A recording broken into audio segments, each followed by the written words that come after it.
हालो प्यारे बच्चों, इस वीडियो में हम कक्षा 10 गणित एनसीईआरटी बुक है अध्याय 12 वृत्तों से संबंधित क्षेत्रफल 12.2 का देखेंगे। प्रश्न संख्या 6। तो प्रश्न संख्या 6 क्या दिया गया है, कह रहा है आपसे कि 15 सेंटीमीटर त्रिज्या वाले एक वृत्त की कोई जीवा केंद्र पर 60 अंश का कोण अंतरित करती है। संगत लघु और दीर्घ वृत्त खंडों की क्षेत्रफल ज्ञात कीजिए। यहाँ भी हमें एक वृत्त बना हुआ है और इस वृत्त में इसकी जो जीवा, तो पहले एक हम वृत्त बनाते हैं। ये हमारा वृत्त बन गया।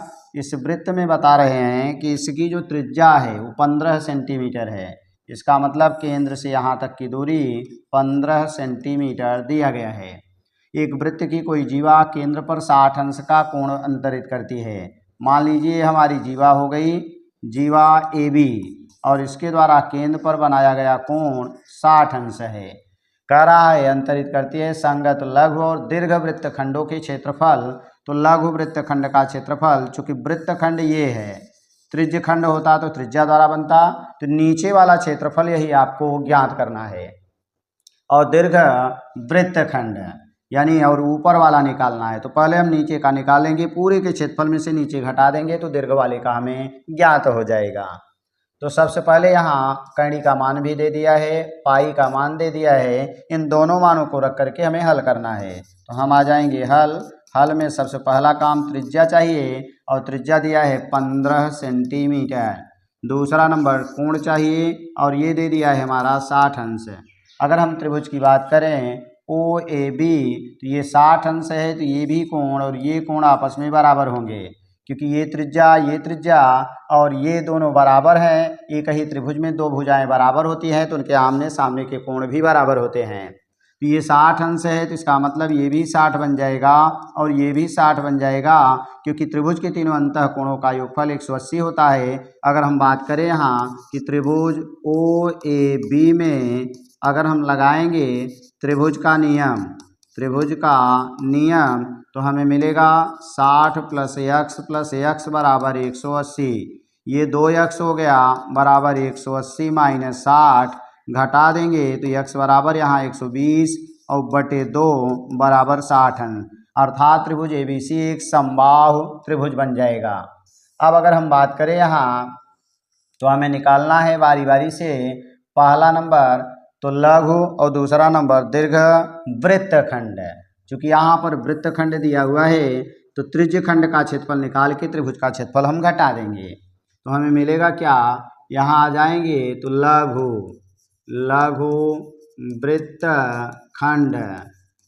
वृत्तखंड का क्षेत्रफल और ये बराबर हो जाएगा त्रिज्य खंड का क्षेत्रफल।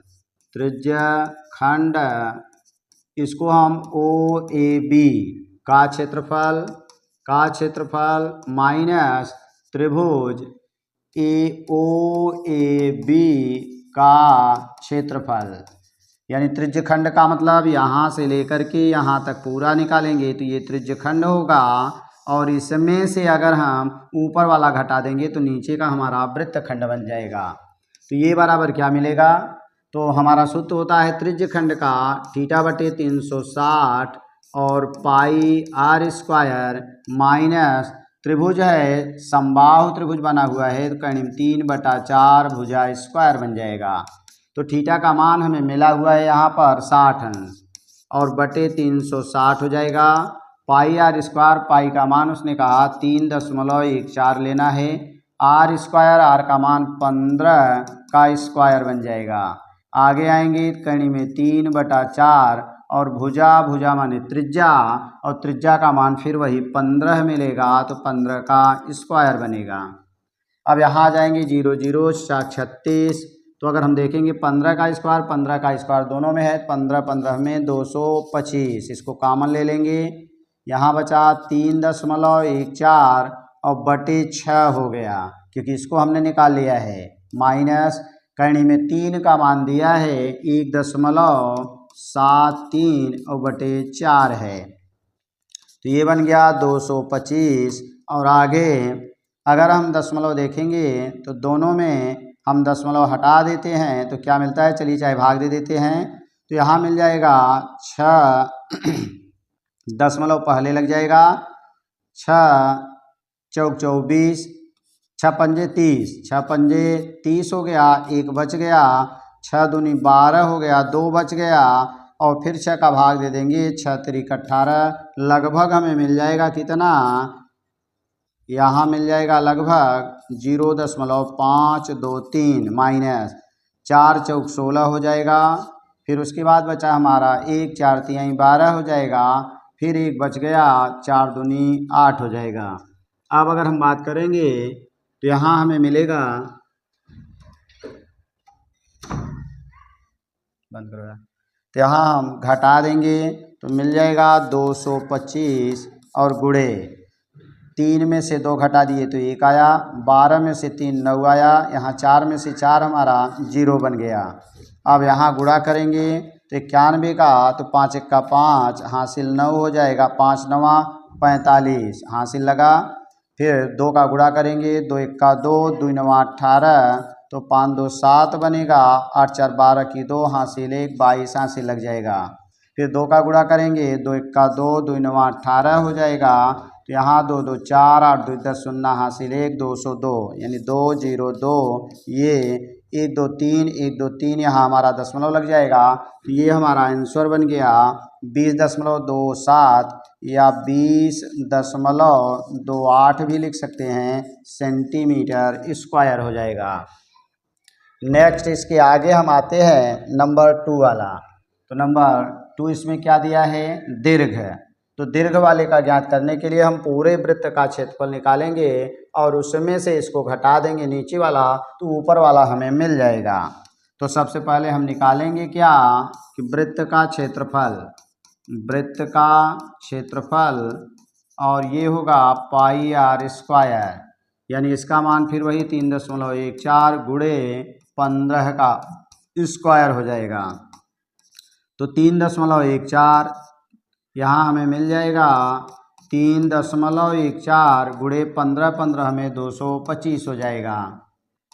अब हम गुणा करेंगे, 225 गुणे 314 का, 4 5 20, 4 दूनी 8 2 10, 4 दूनी 8 1 9, 5 2 2, 3 5 15, 3 दूनी 6 1 7, 3 दूनी 6, तो 0 5 और 9 2 11, 5 16 हासिल 1, 7 2 9 1 10 0 हासिल 1 7, यानी मिल जाएगा 7065, 7065 और 1 0 1 2 1 2 यहाँ दशमलव लग जाएगा।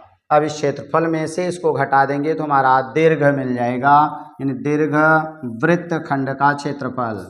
आगे दीर्घ वृत्त खंड का क्षेत्रफल, तो दीर्घ वृत्त खंड का क्षेत्रफल बराबर मिलेगा, ये 706.50 माइनस हो जाएगा 20.28, 20.28, यहाँ मिल जाएगा 10 में से 8 घटाएंगे 2, 4 में से 2 घटाएंगे 2 और 6 में से 0 6, 10 में से 2 8 6, तो 686.22 सेंटीमीटर स्क्वायर, और ये हमारा आंसर बन जाएगा।